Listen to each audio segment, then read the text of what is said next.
Queridos e amados irmãos, graça e paz, sejam muito bem-vindos ao canal. No tema de hoje nós vamos abordar o tema religiosidade. Religiosidade tem sido um tema que tem sido muito bem abordado na nossa contemporaneidade por teólogos sérios, por apologetas, porquanto a religiosidade ela tem aberto porta para o legalismo exacerbado e tem aberto porta também para muitas heresias e tem desviado pessoas da verdade, tem desviado pessoas do evangelho. E para poder falar sobre esse tema, eu escolhi aqui uma das parábolas de Jesus, diante de várias outras parábolas que nós poderíamos usar para poder tratar desse tema, mas eu achei essa parábola do fariseu e do publicano mais adequada para poder se tratar desse tema da religiosidade em algumas igrejas. E infelizmente a religiosidade também tem aberto portas para idolatria, para a instituição, para seus líderes, né? Tem criado uma falsa aparência do evangelho, né? Tem tornado o evangelho somente aparente e não o evangelho que transforma o caráter do homem de dentro para fora. Então, tudo isso tem causado, né, a religiosidade. Então, para tratar desse tema, eu escolhi aqui a parábola do fariseu e do publicano. Primeiramente, pegue a sua Bíblia, abra no livro de Lucas, capítulo 18, do versículo 9 ao versículo 14. Leia aqui comigo. Lucas, capítulo 18, a partir do versículo 9. Disse-lhe também essa parábola a uns que confiavam em si mesmo, crendo que eram justos e desprezavam os outros. Dois homens subiram ao templo a orar, um fariseu e o outro publicano. O fariseu, estando em pé, orava consigo desta maneira: ó Deus, graças te dou, porque não sou como os demais homens, roubadores, injustos e adúlteros, e ainda como esse publicano. Jejuo 2 vezes na semana e dou o dízimo de tudo quanto possuo. O publicano, porém, estando em pé, de longe, e ainda queria levantar os olhos ao céu, mas batia no peito, dizendo: ó Deus, tem misericórdia de mim, pecador. Digo-vos que este desceu justificado, e não aquele, porque qualquer que a si mesmo se exaltar, será humilhado, e qualquer que a si mesmo se humilhar, será exaltado. Irmãos, muitas pessoas não conseguem entender essa parábola. Quem lê essa parábola, ele pode ter a sensação que Jesus Cristo está condenando uma pessoa que é aparentemente justa e está justificando uma pessoa que é considerada pecadora. E não é isso que a parábola quer dizer. Para entendermos essa parábola, nós temos que analisar os extremos que Jesus Cristo está abordando aqui nessa parábola. O primeiro extremo é o fariseu. O fariseu no primeiro século era considerado uma religião bastante respeitável diante da sociedade judaica. Eram os fariseus que tinham a interpretação correta da Torá. Eram os fariseus que eram considerados o mestre do povo judeu, que ensinavam nas sinagogas a Torá e a Taná, ali o Velho Testamento. Eles eram extremamente respeitados na cultura judaica. Era considerado a religião verdadeira. Era considerada a religião imaculada, que não podia ser tocada, que não podia ser questionada. E quando Jesus Cristo ele fala essa parábola ali para as pessoas, Jesus Cristo ele está fazendo um ataque muito direto aos fariseus. Então, para fazer esse ataque direto, o Senhor Jesus Cristo ele pega um extremo, que é os fariseus, que era considerado a religião verdadeira, a religião perfeita, a religião imaculada, a religião que não podia ser questionada, e Jesus pega o outro extremo, que é um publicano, que é considerado, no judaísmo do primeiro século, o pior rótulo de pecador. E nessa parábola, Jesus Cristo, ele cita esses dois personagens que sobrem para orar. O primeiro personagem, que é o publicano, ele auto se justifica, né? Falava que não roubava, que não adulterava, que não matava, que não era pecador. E o outro personagem que se humilha, que reconhece o seu pecado e reconhece que precisa da misericórdia de Deus para obter o perdão e andar no caminho da vontade de Deus.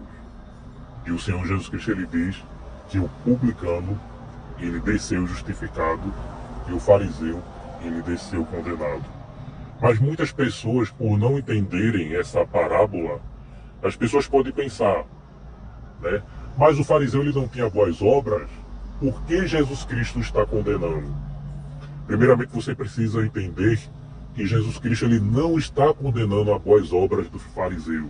E para isso você precisa reler o texto novamente.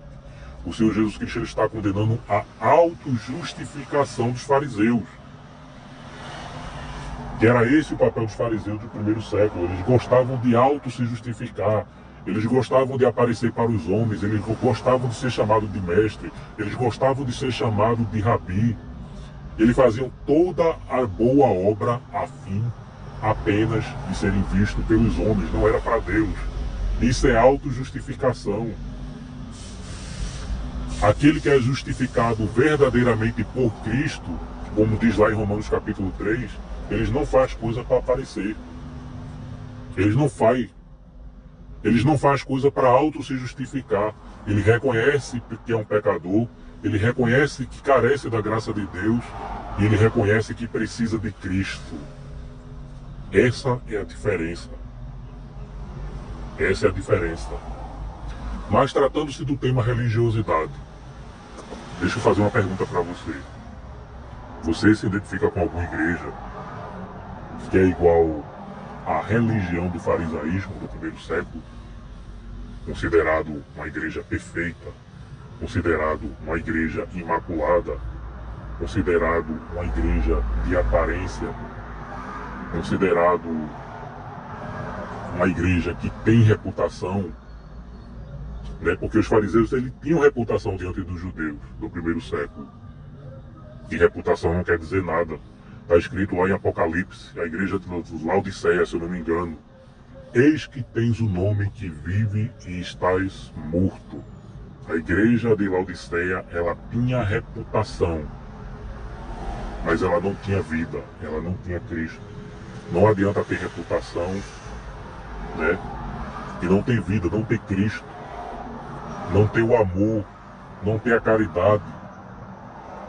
Que é isso que tem sido a tragédia nessas igrejas, na igreja brasileira. Né? E por faltar amor, e por ter crescido a religiosidade, tem crescido a hipocrisia, tem crescido o legalismo, tem crescido coisas, né, que não estão na Bíblia, que estão sendo acrescentadas, né, que não deveriam, abandonaram só a Escritura. E eu poderia citar várias coisas aqui que muitas religiões praticam, que não estão escritas na Bíblia, no Novo Testamento. Como, por exemplo, se preocupar com o dia de amanhã. Que você precisa correr atrás de um profeta para saber o que é que vai acontecer amanhã, né, na sua vida. Você não precisa disso. O Senhor Jesus Cristo, ele já falou, né? Não andeis preocupados pelo dia da manhã. Olhai para as aves do céu. Deus cuida das aves do céu. Deus cuida dos lírios do campo. Deus alimenta os corvos, que eram considerados animais imundos. Então, se Deus prepara a subsistência de um animal considerado imundo, que é o povo, que é o corvo, quanto mais a vós, homens de pouca fé. Então, não preciso estar preocupado com o dia de amanhã. Basta cada dia o seu mal, como Jesus Cristo falou. Então você já aprendeu errado. Se você tem que ficar preocupado com o dia de amanhã, se você tem que ficar correndo atrás de respostas, né, sobre sua vida, atrás de profetas, que vai trazer honra e glória somente para eles, não vai trazer para Deus. Ou seja, é uma glória dividida. É uma glória que fica para o profeta e o mínimo da glória fica para Deus. Porque é isso que acontece. né? De profecias, de promessas, né? Que a maioria não se cumprem, a grande maioria não se cumpre. E são pessoas que não têm fé, né, na palavra de Jesus Cristo, que já está revelada nas Escrituras. Jesus Cristo ensinou: buscar primeiramente o reino dos céus e a sua justiça. Todas as demais coisas serão acrescentadas. Então tudo aquilo que estiver faltando para a nossa subsistência humana, tudo aquilo que nós precisamos, tudo aquilo será acrescentado por Jesus Cristo. É o que está escrito na palavra dele. E a palavra dele está na Bíblia, nas Escrituras. Nós devemos somente crer naquilo que já está escrito, que é a sua palavra. A sua igreja se considera verdadeira, perfeita, que não tem falhas. Seus líderes são considerados infalíveis, né, que não podem ser questionados. Ou seja, voltaram para o ano de 1450, na época do catolicismo medieval, né, que acha que o clero não pode ser questionado. Meu amigo, se a sua igreja está nesse contexto, no mesmo patamar dos fariseus, sinto muito lhe dizer que você está numa seita. Que em vez de você estar bebendo da fonte da água da vida, que é Jesus Cristo e sua palavra, como ele diz lá no livro de João, aquele que crê em mim, rio de águas correrão nos seus ventres. Em vez de você estar bebendo da fonte da água da fonte da água viva, que é a palavra de Jesus Cristo, já revelada nas Escrituras, e em vez de você estar se desbruçando nas Escrituras, estar orando, estar praticando aquilo que já está escrito na palavra de Deus, você está preocupado com o dia de amanhã, correndo atrás de profetas e profetadas, né? Querendo saber um trailer da sua vida, como se Deus ele fosse sujeito aos nossos caprichos humanos. Né? Você está bebendo da fonte do esgoto, pensando que é fonte da água viva. E essa fonte do esgoto, ela está te adoecendo, está adoecendo a igreja. Essa fonte da água de esgoto vai levar muitas pessoas a se decepcionarem com Deus, infelizmente. Vai levar muitas pessoas à depressão, vai levar muitas pessoas à morte, vai levar muitos casamentos ao divórcio, porque abandonaram a palavra de Deus, a Escritura, e optaram pelo lado místico, das coisas. Então, meu querido irmão, reflita bem naquilo que estou dizendo, naquilo que está sendo exposto aqui. Olha o exemplo que Jesus citou, atacando diretamente os fariseus. Na sociedade judaica eram considerados infalíveis, considerados intocáveis, e eram homens religiosos, extremamente religiosos, né? Andava com filactério, né? Que continham ali versículos bíblicos, andavam bem vestidos, e como eu já falei para vocês, tudo com o objetivo de ser visto pelos homens. Isto é a religiosidade. E é isto que muita igreja contemporânea tem feito.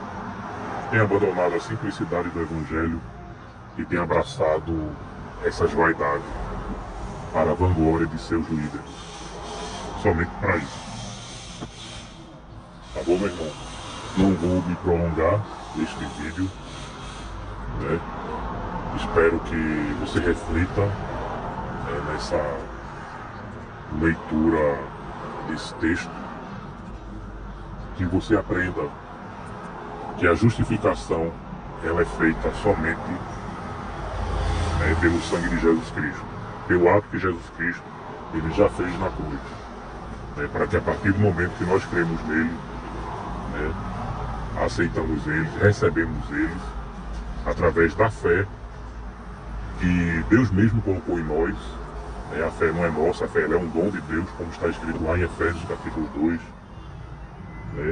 que fez com que nós crêssemos neles para poder abraçar o Evangelho salvífico de Jesus Cristo. Fora disso não há salvação. Fora disso é heresias de perdição e legalismo. Então observe, né, tudo aquilo que está sendo acrescentado na palavra de Deus por essas igrejas, né?